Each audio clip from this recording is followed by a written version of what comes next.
Iconic 10 নম্বর জার্সিতে মাঠে নেমে বাজিমাত পাওলো দিবালার। তিনি দেখালেন কেন তাকে লিওনেল মেসির যোগ্য উত্তরসূরি বলা হয়। আবারও হইচই হয় তাকে নিয়ে। চিলির বিপক্ষে 3-0 গোলের জয়ে দৃষ্টিনন্দন এক গোল দিবালার। মাঠে যখন নামলেন তখন ম্যাচের 79 মিনিট, সুযোগ পেলেন অল্প কিছুটা সময়। তবে নিজের কারিশমা দেখাতে বিন্দুমাত্র ভুল করলেন না দিবালা। 91 মিনিটে তার দারুণ এক শট চিলির জালে তাদের কফিনে ঠুকলেন শেষ পেরে। বিশ্ব ফুটবল প্রেমীদের জানান দিলেন সুযোগ পেলে তিনিও পারেন, ঠিক মেসির মতোই খেলার ধরন তার। এতদিন লিওনেল মেসির মতো মহাতারকার কারণে দলে নিয়মিত হতে পারেননি, তবে এবার যেন সময় এসেছে নিজেকে মেলে ধরার। মেসির ইনজুরিতে পড়ায় মিলল সুযোগ, সেই সুযোগও কাজে লাগালেন তিনি।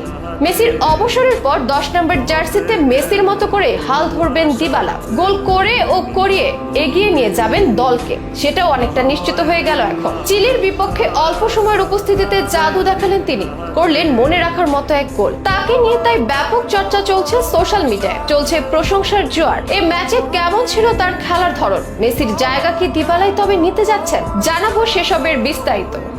পাওলো দিবালা কারো কাছে প্রতিভাবার অপর নাম, আবার কারো কাছে আফসোসের। নিছক দুর্ভাগ্যের কারণে নিজেকে চেনানোর সুযোগ পান না দিবালা, এমন মন্তব্য করেন অনেকে। তিনি অজস্র মেয়ের ক্রাশ আর অজস্র ফুটবল অনুরাগীর পছন্দের একজন ফুটবলার, যাকে বলা হতো লিওনেল মেসির যোগ্য উত্তরসূরি। তার বাঁ পায়ের স্কিল, মুভমেন্ট এবং সঠিক সময়ে সঠিক জায়গায় পৌঁছে দেওয়ার ক্ষমতা দেখে অনেকেই তাকে বিশ্বের অন্যতম সেরা ফুটবলার হিসেবে মানেন। তবে জাতীয় দলে দিবালা কখনোই নিয়মিত হয়ে ওঠেননি। অনেকে এজন্য দিবালার ভাগ্যকে দায়ী করেন। তার খেলার ধরন অনেকটা মেসির মতোই। অনেকে বলতেন দিবালার সুযোগ পেতে হলে মেসিকে বাদ যেতে হবে, যা কখনোই সম্ভব না। তিনি সর্বকালের সবচেয়ে বড় তারকা, তবে ইনজুরিতে পড়ে লিওনেল মেসি এখন মাঠের বাইরে। তাই হয়তো আর্জেন্টিনা দলে ডাক পড়ে পাওলো দিবালার, পেয়ে যান নিজেকে প্রমাণ দেওয়ার দারুণ এক সুযোগ। এমনকি মেসির অনুপস্থিতিতে আইকনিক 10 নম্বর জার্সিটাও দেওয়া হয় দিবালাকে, যে জার্সি পরে বিরাট বাজিমাতের এক গল্প লিখলেন আর্জেন্টাইন এই ফুটবলার। সকালে মুখোমুখি হয় আর্জেন্টিনা ও চিলি। বিশ্বকাপ বাছাইয়ের এই ম্যাচে ছিলেন না মেসি,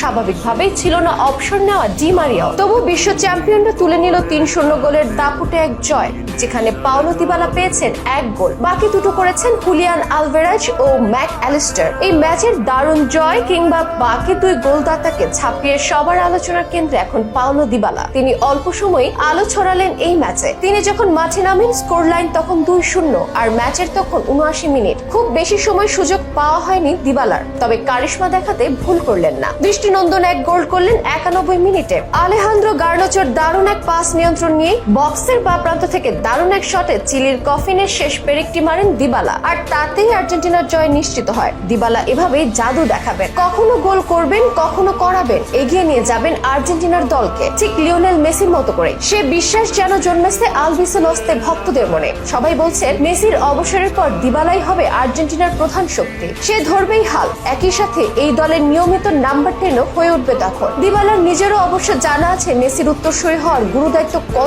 কতখানি ভার বইতে হয় আকাশি সাদা জার্সির 10 নম্বর গায়ে জড়ালে। চিলির বিপক্ষে এই ম্যাচ শেষে দিবালা তাই কথা বললেন এসব ব্যাপারও। বললেন, ভেবেছিলাম আমি হয়তো ডাক পাবো না, ফিরতে পারবো না, কিন্তু আমাকে ফিরতেই হতো, খেলতেই হতো। যখন এই জার্সি পরবেন তখন সেরাটাই দিতে হবে, আমি সেরাটা দেয়াই চেষ্টা করে যাব।